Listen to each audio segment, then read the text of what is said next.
अगर आपको भी कभी किसी क्राउड के सामने स्पीच देनी हो या माइक हाथ में हो और अंदर एक अजीब सा डर लग रहा हो कि सब देख रहे हैं और कुछ गलत ना हो जाए, तो रिलैक्स मेरे दोस्त, इस चीज में आप बिल्कुल भी अकेले नहीं हो, क्योंकि एक टाइम पे मैं भी वैसा था। But public speaking has become something that I actually enjoy very much now.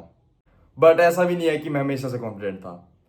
पहली बार जब किसी क्राउड के सामने बोला तो कुछ ऐसा हुआ। Everyone, can I have सबकी attention please? What do you think this camp?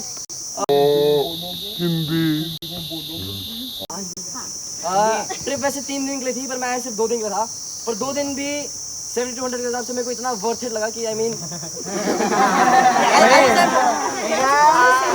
अब आप सोच रहे होंगे कि भाई इतना एम्बैरेसिंग मूवमेंट दिखा के ये बंदा हमारा स्टेज फियर कैसे दूर करेगा। आई ऑल्सो थॉट कि मैं कभी स्टेज पे कॉन्फिडेंटली नहीं बोल पाऊंगा, बट ऑनेस्टली वो एम्बैरेसिंग स्पीच मेरे लाइफ के बेस्ट डिसीजंस में से एक था, क्योंकि उसके बाद ही मैंने अपने स्टेज फियर तोड़ने का प्लान बनाया और फिर पब्लिक स्पीकिंग में बार बार पार्टिसिपेट करके मैंने 5 सिंपल हैक्स सीखे। हैक्स जिनसे मेरा डर खत्म हुआ और मेरी लाइफ में एक बहुत बड़ा डिफरेंस आया। वही डिफरेंस आपकी लाइफ में भी आ सकता है। मैं आपको वो चीजें बताऊंगा जो स्कूल्स और मोटिवेशनल सेमिनार्स में कोई नहीं बताता। सो लास्ट तक देखना, क्योंकि उसके बाद तुम्हारे लिए स्टेज पर जाना डर नहीं बट एक सुपर स्किल जैसा होगा। हैक नंबर 1, छोटे स्टेप्स, बड़ा कॉन्फिडेंस। अपने आप पे प्रेशर मत डालो। अगर आपने आज तक स्टेज पर नहीं बोला तो सीधा 200 लोगों के सामने जाकर बोलना is not the best idea. ये बिल्कुल वैसे ही हो गया जैसे जिम में पहली बार जाकर 100 kg उठाना। इंस्टेड स्मॉल स्टेप्स लो। अपने 3-4 दोस्तों के सामने कोई स्टोरी सुनाओ। फैमिली डिनर पर अपना ओपिनियन शेयर करो। और क्लास में अगर कोई ग्रुप प्रेजेंटेशन हो रही हो तो उस ग्रुप के लीडर बनो। जब आप एक छोटे ऑडियंस के सामने बोलते हो तो आपका ब्रेन सेफ फील करता है। इससे आपकी सारी नर्वसनेस भी गायब हो जाती है।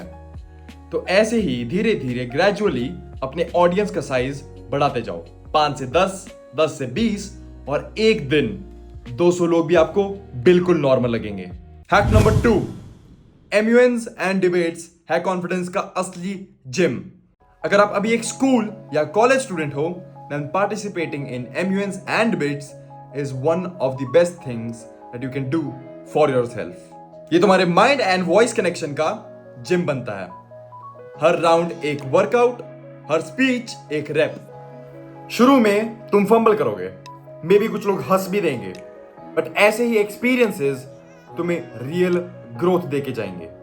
MUNs एंड डिबेट्स तुम्हें काफी चीजें सिखाती है, लाइक स्पॉन्टेनियसली एंड क्लियरली बोलना। I remember my first ever MUN being a complete disaster, but gradually हर नए MUN और डिबेट में पार्टिसिपेट करके मेरे अंदर का कॉन्फिडेंस बढ़ता गया। प्लस ये एक बहुत अच्छा सोशलाइजिंग इवेंट भी होता है जिससे तुम्हारा नेटवर्क भी बढ़ सकता है। हैक नंबर 3, अपने माइंड एंड वॉइस पे ट्रस्ट करो। सोचो विराट कोहली बैटिंग करने आए और उनके दिमाग में ये थॉट चल रहा हो, यार पता नहीं आज मैं रन्स बना पाऊंगा या फिर नहीं। सुनने में थोड़ा इम्पॉसिबल लगता है ना, क्योंकि ग्राउंड पे खड़े होने के लिए पहला step is belief. Virat Kohli को अपनी एबिलिटी में बिलीफ है, and that is exactly why ये थॉट सुनने में इम्पॉसिबल लगता है। क्योंकि जब एक इंसान के अंदर इतनी बिलीफ हो कि वो कुछ भी कर सकता है, तो उसके सामने कोई भी ऑब्स्टिकल बड़ा नहीं लगता। पब्लिक स्पीकिंग भी एग्जैक्टली वैसा है। अगर तुम्हें अपने माइंड और आवाज पे बिलीफ नहीं है तो तुम्हारी बॉडी भी वही शो करने वाली है। हाथ स्वेट करेंगे, आवाज शेकी हो जाएगी और फियर और ज्यादा बढ़ जाएगा। सॉल्यूशन सिंपल है, अपने ब्रेन को ऐसा ट्रेन करो कि वो तुम्हारी वॉइस पे ट्रस्ट कर पाए। स्टेज पे जाने से पहले अपने आप से ये बात बोलो, मेरा पॉइंट वैल्यूएबल है, जो मैं बोलूंगा वो सुनने लायक है।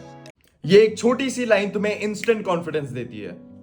और जब तुम बोलोगे, प्लीज अपनी पेस को स्लो रखना, क्योंकि स्पीच कोई रेस नहीं है जहां पे पहले खत्म करने वाले को मेडल मिलेगा। पॉजेस की पावर बहुत अंडररेटेड है, क्योंकि ये आपकी स्पीच को वेट देता है, ऑडियंस को समझने का टाइम देता है और आपको अपनी नर्व सेटल करने का एक चांस भी देता है। मैं खुद एक बार स्पीच के बीच ब्लैंक हो गया था। मैंने बस पॉज लिया, एक डीप ब्रेथ ली और कामली कंटिन्यू किया। इनिशियली मुझे लगा कि मैं फेल हो गया हूं, बट बाद में लोगों ने आकर बताया कि पॉज की वजह से स्पीच और भी इंपैक्टफुल बन गई थी। फैक्ट नंबर 4, तैयारी है असली गेम चेंजर।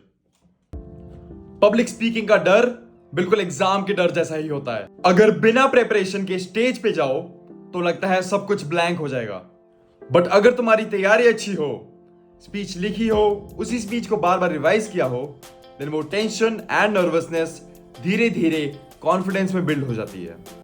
नर्वस फील करना बिल्कुल नॉर्मल है, क्योंकि यही रिमाइंडर है कि तुम जिंदा हो और उस मोमेंट को पूरी तरह जी रहे हो। एंड प्रिपरेशन इतनी इंपॉर्टेंट इसलिए है क्योंकि स्टेज पे कंट्रोल और कॉन्फिडेंस सिर्फ तैयारी से ही आता है। फैक्ट नंबर 5, प्रेजेंटेशन ही तुम्हें स्टेज पे जिताएगी। लोग शुरू के ही 10 सेकंड में डिसाइड कर लेते हैं कि तुम कॉन्फिडेंट लग रहे हो या नहीं। पब्लिक स्पीकिंग सिर्फ कंटेंट की गेम नहीं, ये प्रेजेंटेशन की गेम भी है। इसीलिए अपना स्टार्ट पावरफुल बनाओ। एक स्माइल, एक कॉन्फिडेंट पोस्चर और क्लियर वॉइस। तुम्हारी एंट्रेंस ही तुम्हें हाफ द बैटल जिता देती है। और सबसे इंपॉर्टेंट, एंडिंग स्ट्रॉन्ग रखो।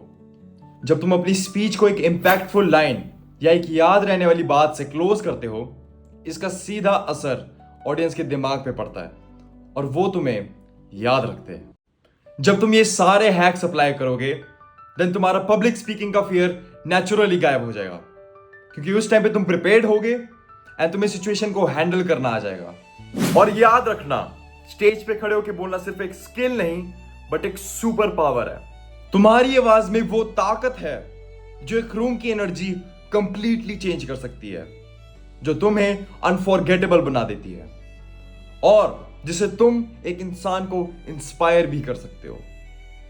हर किसी की लाइफ में एक मोमेंट आता है जहां स्टेज पे खड़े होकर लगता है कि दिमाग ब्लैंक हो जाएगा, बट वही मोमेंट डिसाइड करता है कि तुम अपनी दिमाग और आवाज का कंट्रोल करते हो या फिर फियर के साथ फ्रीज पड़ जाते हो।